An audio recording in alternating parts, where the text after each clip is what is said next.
Whoops. Welcome back.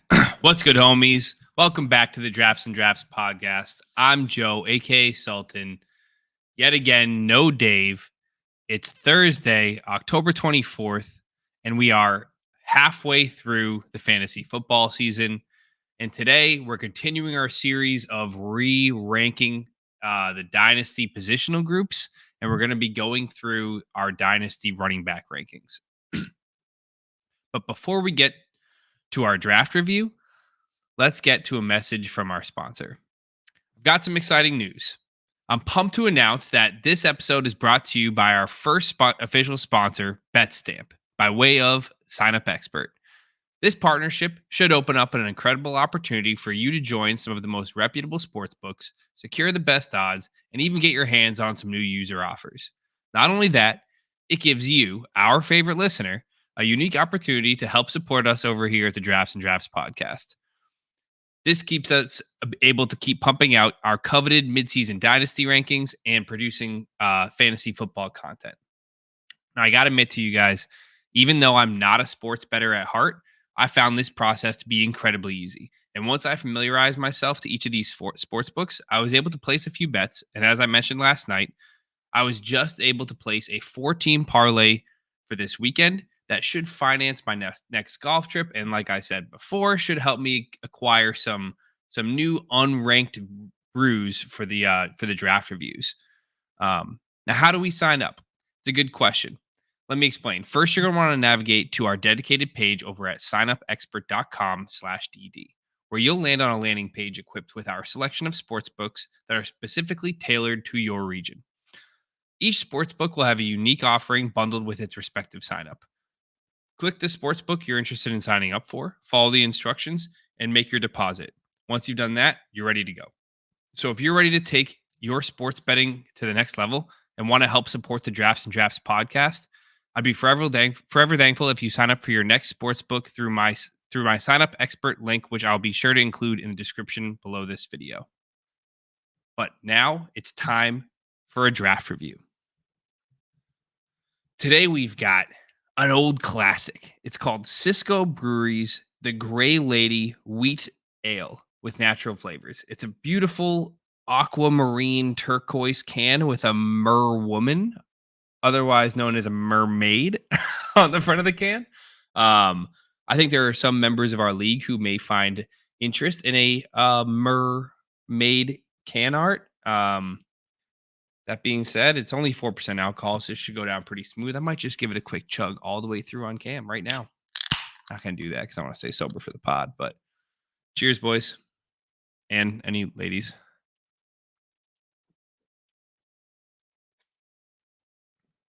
Oh, that is so good. You know I love a wheat ale. All you gluten intolerant folks out there, look away because this one's got extra gluten. And I got to say, Cisco Breweries do a great job with this Great Lady beer. I give it a 4 out of 5. One of my favorites. But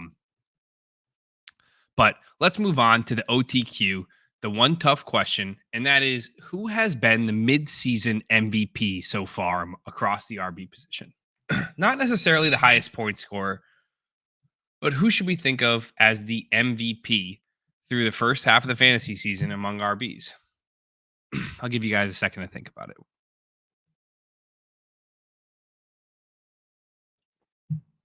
Did you say Derrick Henry? That's a good answer. Given his per game stats so far this year, he's averaging close to 25 points per game. He certainly has a hat in the ring to be named the MVP, but he was going in the second or third round of fantasy drafts. And what I thought of after thinking through all these is I think it's Chuba Hubbard. He was a literal dynasty zero to start the season. Everyone saw the Panthers running back room as Jonathan Brooks could be ready to start the year. And if not, he's coming back by week 4. Chuba Hubbard is just a stopgap. He's probably going to be splitting time with Miles Sanders.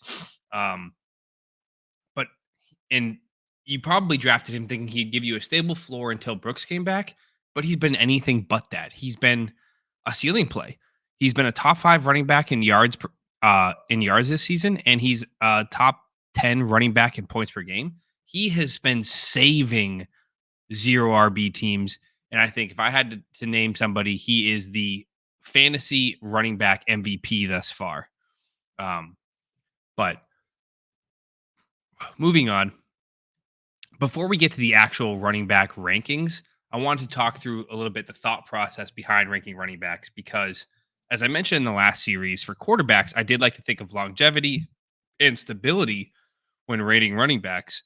But with running backs, it's almost the complete opposite. You're looking in such a short window of production, aside from the few running backs like your CMC, Henry, Kamara, Eckler types who have been a mainstay for the last 6, 7, 8 years. Most of your running backs have a 1 to 2 to 3 year window, like your James Robinsons or I guess Le'Veon. Now Le'Veon Bell had a decent window, but I'm looking at like David Johnson and Kenyon Drake and Lamar Miller and all these guys that put up 2 or 3, 4, maybe great seasons and they were gone. And I think for most of your running backs, that's kind of how you have to think of them as a short term rental, maybe another season, but forecasting out past current year plus one, I think it's kind of foolish.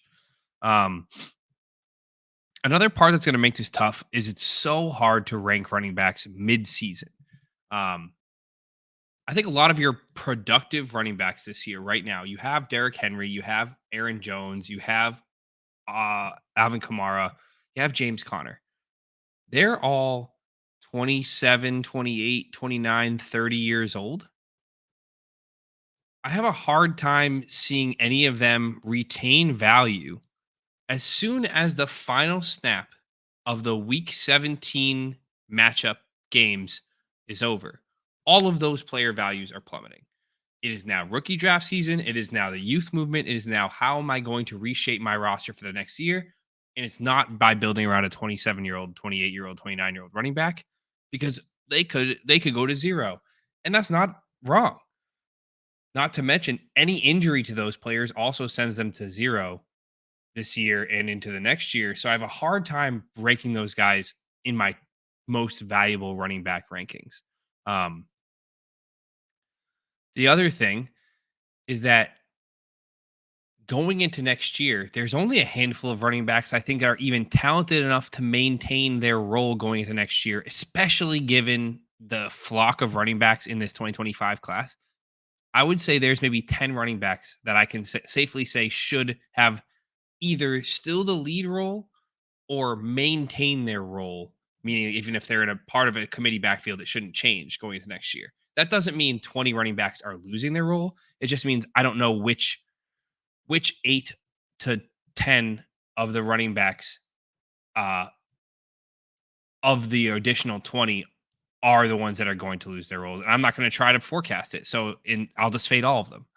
um, so as a reminder, these are tiered rankings. So within each tier, I have no qualms about people being moved above or below them. I don't really care rank 4 versus rank 6. If they're in the same tier, they're the same caliber of player. And if anything, I'd be looking to try to tier down from running back 4 to running back 6 with a plus if I could, if they're in the same tier.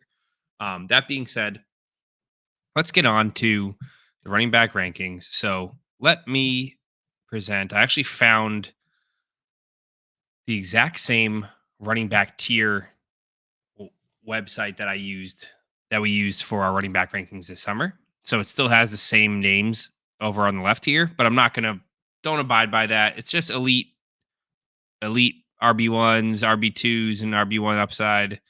Um, Whatever. It's called tier 1, tier 2, tier 3, tier 4. So in my S tier, I have Bijan Robinson, I have Jahmyr Gibbs, and I have Brees Hall.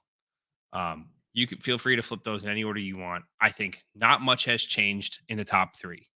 I think Bijan, Brees, and Gibbs are the new age Christian McCaffrey, Le'Veon Bell, and Alvin Kamara. They are your do-it-all running backs. They are the most talented, gifted running backs on the ground, and they are all 22, 23, 22 years old. Gibbs is 22 and a half, and Brees is 23 and a half. So they're all entering their primes on, in 2 out of the 3 cases, they're on good teams. They have a role with upside as well. All 3 of them have a talented running back behind them.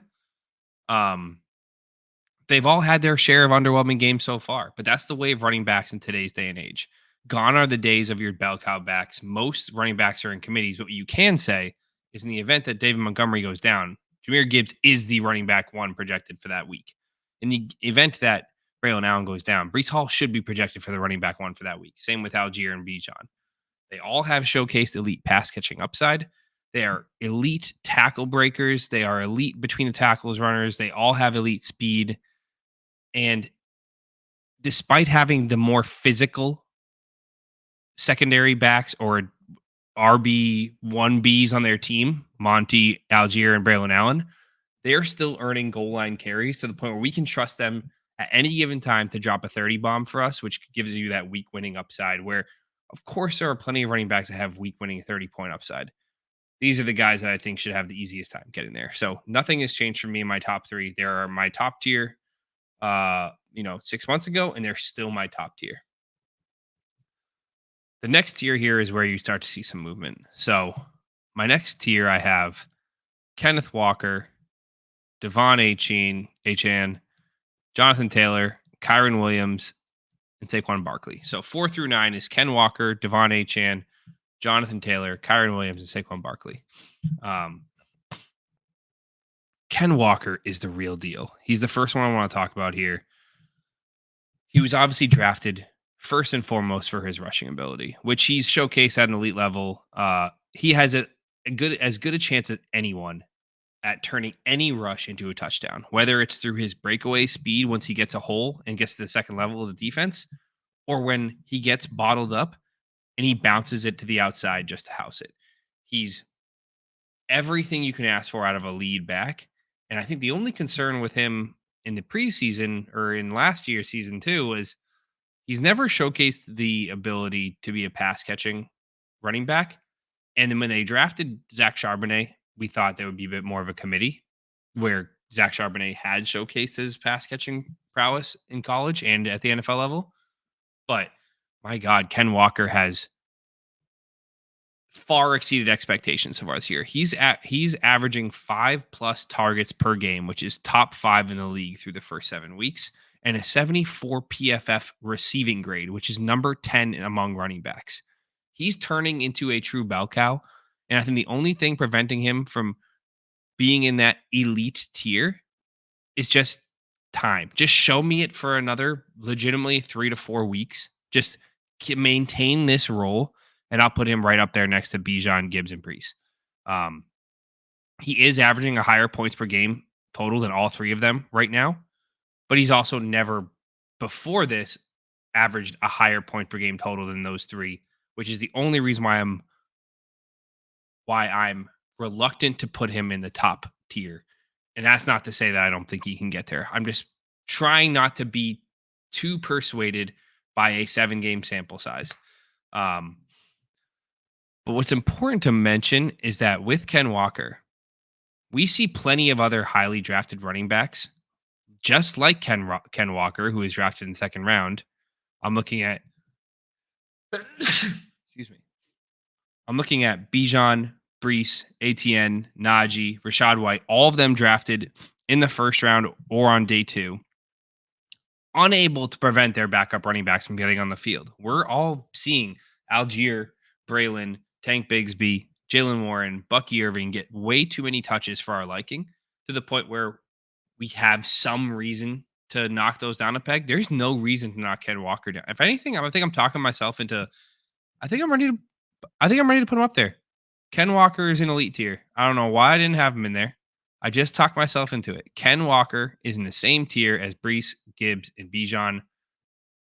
And I changed my mind live on the air. Fuck it, we're doing it live. It was an old beer. Fuck it, we're doing it live.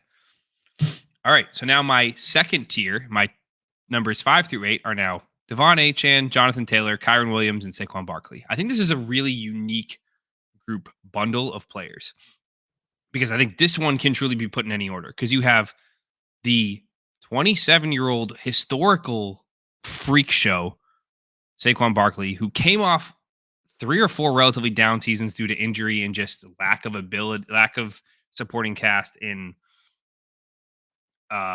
New York with Saquon, who's putting up a monster season right now. You have Kyron, who is the low drafted, terrible prospect who seems to be doing it all on the back of crazy touchdown efficiency, but is now doing it for a second year in a row.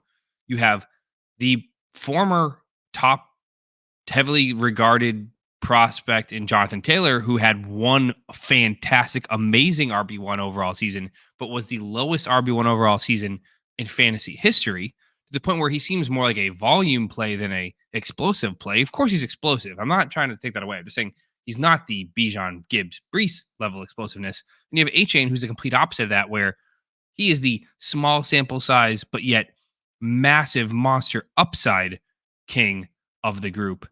And I had to put A-Chain at the top because I think upside is what wins you championships. Safety is great. But at my running back position, I don't give a fuck about their long-term durability. I only care about how many points can you score me right away, because running back churns so quickly. Would you really be all that surprised if Achane, Taylor, Kyron, and Saquon are no longer starters in 2 years, if all four of them aren't? No, I don't think you would. And why I have Achane so high up is, you may look and say, wow, but Joe, he's had such a tough go for the last few weeks. He's scoring like less than 10 points per game in 3 out of the 4 games. He had to miss a game with a concussion. It's like, one, everyone misses games with concussions these days. If you're going to knock him for a concussion, like, don't play fantasy football.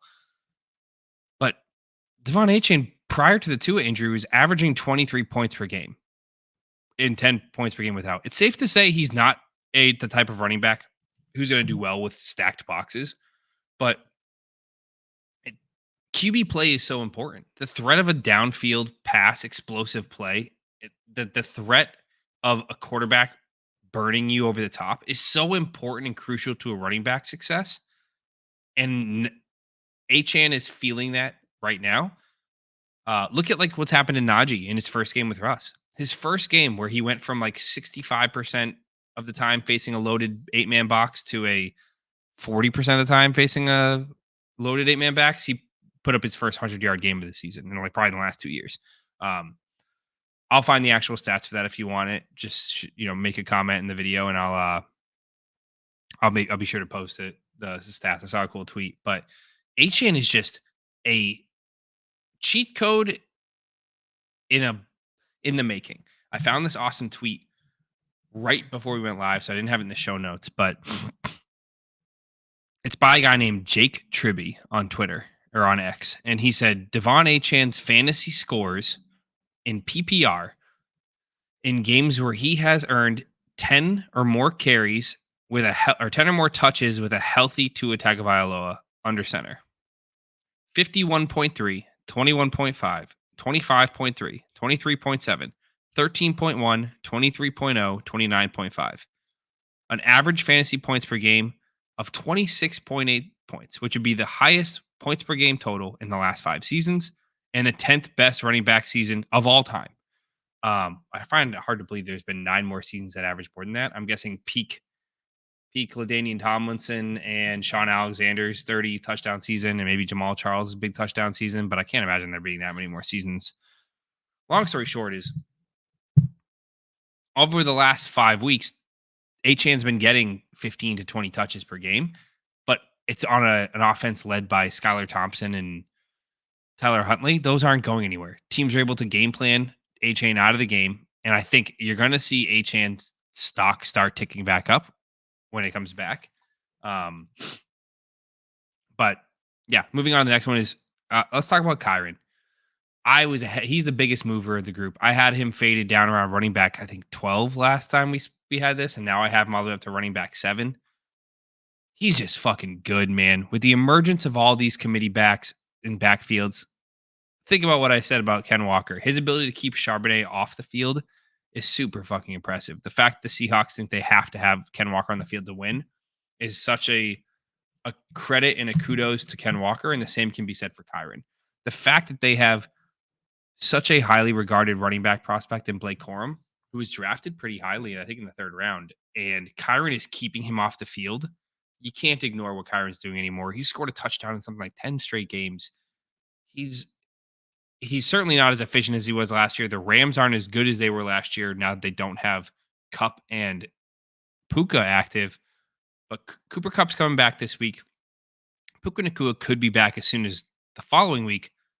What's stopping Kyron from going on another run of 20 plus points per game like he did towards the tail end of last season? Hard for me not to have him in this tier. The only thing I would worry about is that Corum is good. But, maybe Corum's not as good as we thought.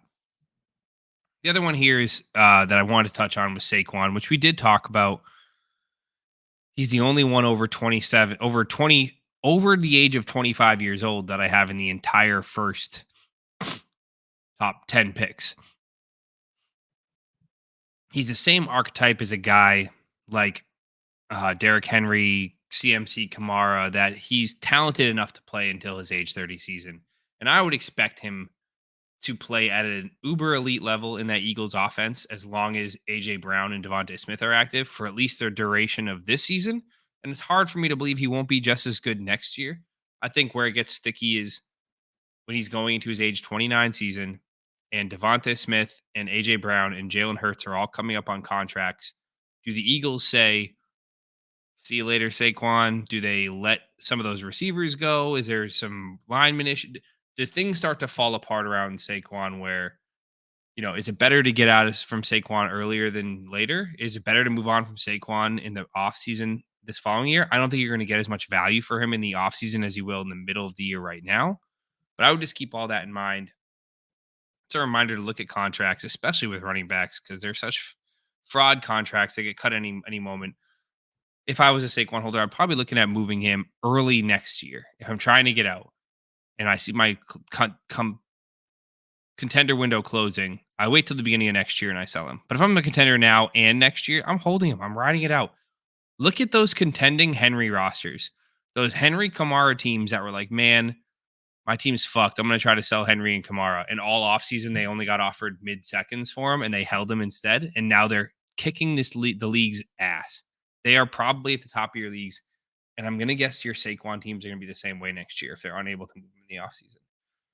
So that's my top 8. I think that's probably pretty chalky. I think you probably see maybe some little more movement in the second tier, but I think the first tier is pretty straightforward. I think Ken Walker is a beast, averaging over 20 points per game. I can't believe I even thought of having him in the second tier. Now it gets interesting. So it starts to get ugly. And when I say ugly, I don't mean they're bad or there's anything wrong with them. I just think there's some warts on every single player in this tier, whether they are in timeshares that are murky, that could get uglier, whether they have age concerns, they have injury concerns, or they have a risky enough profile where the threat of a 2025 rookie running back coming in and taking a considerable amount of work away from them is evident or apparent and could happen. And I wouldn't be surprised to see any of these guys get hampered by that. So now that's not to say all of these guys have all these same issues, but they all have at least one of those issues. So let's start. I have Jonathan Brooks, James Cook, Travis Etienne, Josh Jacobs, Isaiah Pacheco, Derrick Henry, Brian Robinson, and Christian McCaffrey. That's a big tier. It's an 8-player tier. So this is my rank 9 through 16 running backs. Again, Jonathan Brooks 9, Cook 10, Etienne 11, Jacobs 12, Pacheco 13, Henry 14, Robinson 15, McCaffrey 16. A lot of movement in this tier. I have a little blurb to say about each of them. I'm not going to go too long here. First I want to talk about is Jonathan Brooks. I put him at the top of the tier because I think the only wart on his page is that he's coming off injury and we haven't seen him yet. But he was regarded as the best running back in the class. He was taken first as the first running back in the class. And we've seen the success Chuba Hubbard has put forth with this Carolina Panthers offense and scheme to say that if we think Jonathan Brooks is better than or as talented as Chuba Hubbard, we have a lot to hope for with Jonathan Brooks. And I don't think his role is likely to change next year. And AKA, I don't see the Panthers adding another running back a second year later to that room. Now, that being said, I think Chuba is a free agent this year, so he should be gone next year. This may be more of a 2025 play. I don't know if the Panthers keep losing, why would the Panthers risk Brooks rushing Brooks back at all, we may not see him on the field in full until week 10 or 11. And even then, he's probably in more of a Jaleel McLaughlin role or more of a, you know, Devon A. Chain of last year role where you're coming in, you're getting 8 to 12 touches a game at most, just getting your feet wet and used to NFL speed and competition, but they don't want him, to re-injure himself or put himself in a position where he could compromise his 2025 season. So I wouldn't expect much out of this year. This is a very much more forward-looking thought process. Next I have is James Cook. The reason I don't have James Cook higher is he's had a great year, but we saw how effective Ray Davis was in Cook's absence. And I think that the Bills are going to want to build off that because I don't see them taking a ton of work away from Davis. I mean, I as good as Cook's played, I don't see them taking a ton of work away from Cook. I think they just are going to try to work Davis in for more work. Does that make sense? I think Davis has earned the right for more touches, and they're gonna find ways to get him involved. Um, so Cook has the ability to be a top, 8 running back. I have him as my 10 running back 10. He's only 25 years old, but I think we saw how good the Bills functioned with Ray Davis, and I just would be worried that he's going to have the same issues that you see guys like I'm going to talk about next, ETN, and to a lesser extent, Najee Harris and Bijan and Gibbs and Brees are facing, and Rashad White, where there's just this other running back that's earned the right to be on the field, and that's not going away. The next one I have here, Travis Etienne, I have running back 11. Etienne had a couple tough games earlier in the year. Undoubtedly, he's been banged up. He had the shoulder injury, I think, in week 4. Then he got a hamstring injury in week 6. He sat out a couple halves. He's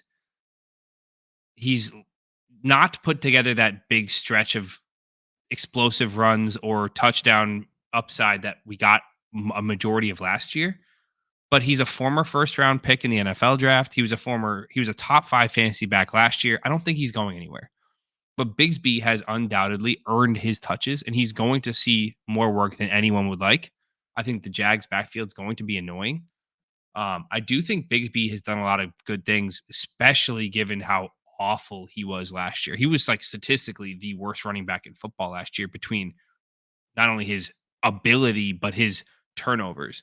And he's definitely worked on it, gotten better. And he looks a lot more like the running back, that prospect that he was coming out of Auburn, which was a bit more explosive. I'd say he didn't look explosive last year. It was almost just like every time he got an opportunity, he fucked up and they never gave him a chance. So that being said, it's hard to discredit a former first round running back who had just put up a top 5 running back season, who had multiple 50, 60 plus yard reception touchdowns or rushing touchdowns like ETN had. I don't think they're just going to say, yeah, see you later, pal. So ETN, I still have in my top 12. Josh Jacobs is Josh Jacobs. He's a beast. Got his first reception touchdown last week. Good for him. I don't really have much to add. I don't know why. It just feels boring to talk about. It feels like a solid, sturdy running back. I don't think you're ever going to get that top 3 upside anymore, but you're not going to get any downside to him. He's just a safe, good career fringe RB1, RB2 upside. An interesting one I have in here is Isaiah Pacheco. I have him at running back 13. Why I don't have him higher is obviously he's injured, so he can't really help you the rest of this year. He might not even come back this year. I don't know how bad that leg surgery was, but I think the more alarming thing for his profile was that Kareem Hunt, plucked off the street, age 30 or 29 or whatever, is showing that anyone, and truly anyone, can step into that system and be successful. I think this proves to the Chiefs that they'll never need to pay up for a running back while they have this offense in place or this scheme in place or while they have Mahomes at the helm. I just don't think it's as important. I don't know what it is about their ability to be successful on the ground, but they're showing it right now that as good as Pacheco's been, they don't need him to win. He's an undrafted rookie, or maybe he was a 7th round pick, so they have no financial ties to him. I can't imagine them not just rinsing and repeating and going with the next Pacheco, the next Kareem Hunt, the next retread veteran running back. Like, if in 2 years' time a guy like Najee or ETN or whatever becomes available, why wouldn't they just sign that guy? Or that's probably even too expensive. Why wouldn't they just go get the Sean Tucker type? That's an undrafted, sexy profile out of college that had some injury concerns. They sign him, let him take. I can't see them extending Pacheco, and that gives me some pause for if the Chiefs aren't crazy about him and don't resign him, why should anybody else do it? Um, so next, I mean, we have King Henry. He's incredible. There's nothing to say about his production. He's the overall running back one. I have him as my running back 14 in Dynasty. I had him unranked before because he was 30 years old. And I've been fading him every year for each of the last 3 years. So I'm going to fade him again because eventually I will be right and I can say I told you so. The hard thing with Henry is that like I said earlier, as soon as that last game, the last week of the fantasy season is over, as soon as week 17 concludes, good luck selling him. There are 11 non-Henry owners who are not going to view him the same way you did as you held him all year. They're not going to see him as a future asset. And since it's not point scoring season, nobody's going to be trading for him for his point scoring. It's rookie draft season. It's think about my future. It's not Henry season. And I think because of that, if this was a rankings in the offseason, he's probably running back 20. Unfortunately, maybe not even. I just can't see him being a lucrative asset people are going to want to invest in. So next one I have is Brian Robinson. Get rich or die trying. Hit a few times, don't walk with a limp, some shit like that. He's good. I mean, he's 3 yards in a cloud of dust, but he's also able to break off some decent receptions, and he scores touchdowns at a alarmingly high rate. I had to move him up. I think he was also unranked before, but even though he's got some touchdown variance, I would lean into that. That being said, I think of the players on this list, he's probably the biggest sell high because he's got that illusion of being young at 25 years old and that illusion of being a franchise running back that I just don't think he might. I know the Commanders love him, but at the end of the day, is he really the type of guy they're going to want to give 3 years, 45, 50 million to? I don't think so. I think this is a good opportunity to get out from your Brian Robinson shares, especially if you're not contending. Sell him now for a first while you can. He's going into the final year of his rookie deal. It could be his last hurrah before they find someone else. And he's the type of guy who I wouldn't be surprised if the Commanders in the middle of the late second round, pick up one of these 20 young, Marion Hampton types or Jaden Ott or whoever the next running back prospect is. That's not your top tier, but mid tier. And you have a Bucky Irving, Rashad White situation happen, or a Tank Bigsby, ETN, where Brian Robinson's boring. Everyone wants to fade him. And as soon as the younger running back gets any burn, he immediately plummets in value and you can't sell him for even a second. But the last one I had in here was Christian McCaffrey. And it's so hard to see him this low in Dynasty. Obviously, if he was fully healthy, he would be in that tier 1 for the rest of the season. But Achilles injuries just are no joke. And 2 Achilles injuries, I mean, just the level of wear and tear and overuse and compensation that comes with that worries me. He'll be 29 next season. But surprisingly, I think he'll be a better buy than like your Derrick Henry type in the offseason because of his pass catching ability. But he's still so hard to trust. And I just truthfully wouldn't be surprised at all if he didn't even touch the field this year. Like if he does, it's in the NFL playoffs. So like weeks 16 through 18 are like tune-up preseason games for him. And then he plays his full go in playoffs if the 49ers make it there. So McCaffrey's tough to trust right now. Maybe you see him move up in the offseason. He probably bypasses your Henry, Robinson, Jacobs, ETN, Pacheco types if he's fully healthy. But I just have a hard time trusting him. So moving on to the last tier I want to talk about today is, just RB2s, fringy RB2s with upside that we have some concerns about. And I have Rashad White, Joe Mixon, David Montgomery, Najee Harris. And that's all I have on this list because all this list gives me. So my running backs 17 through 20 are Rashad White, Joe Mixon, David Montgomery, and Najee Harris. Rashad White has the same conundrum that we've talked about with ETN, Cook, and Najee. Their backups have juice, and he appears sluggish. He's still such an incredible pass catching back. He just dropped a 30 bomb in week 7. He had 2 huge reception TDs, which are what we expect from him, and I think that is something we can expect. Not that high level of production, but we can expect him to be involved in the pass game for not only the rest of the year, especially with Godwin and Evans being out, but even the rest of his career. He's such a good route runner and pass catcher. He's only 25 years old.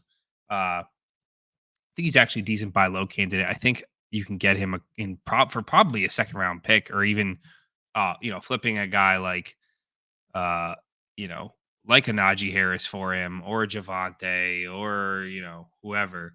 But Alvin Kamara was in this here too. That's what I was missing. He's just somebody I think I would look at. How do I trade Benson? Joe Mixon, he's just turning back the clock. He's 28 years old, but he's the engine of the Texans right now, especially with Nico out. Basically the only effective offensive player they have. He still is 28 years old. Same conundrum as all the older running backs.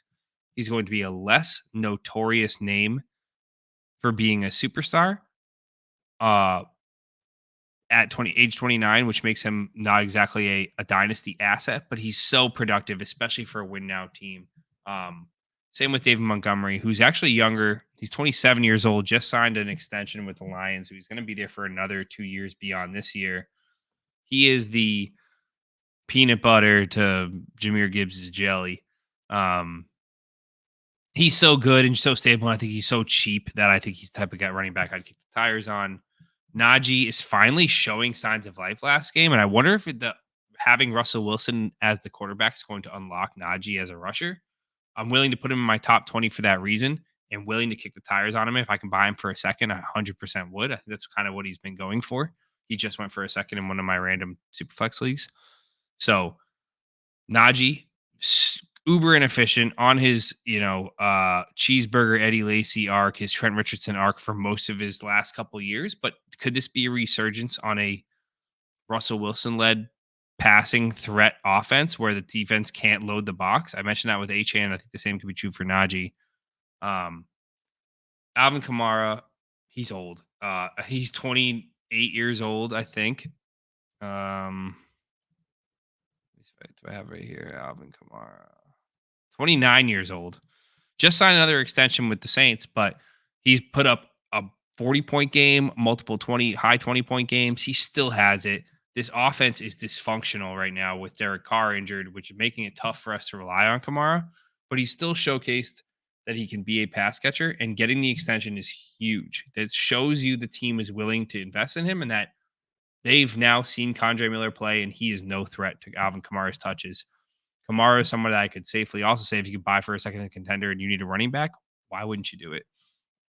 Last one I want to talk about is Trey Benson. I threw him up there, but I don't think he belongs here. If you remember the rookie running back efficiency chart I put together, or the breakout running back efficiency report I put together, you probably saw Trey Benson at the very bottom of that list.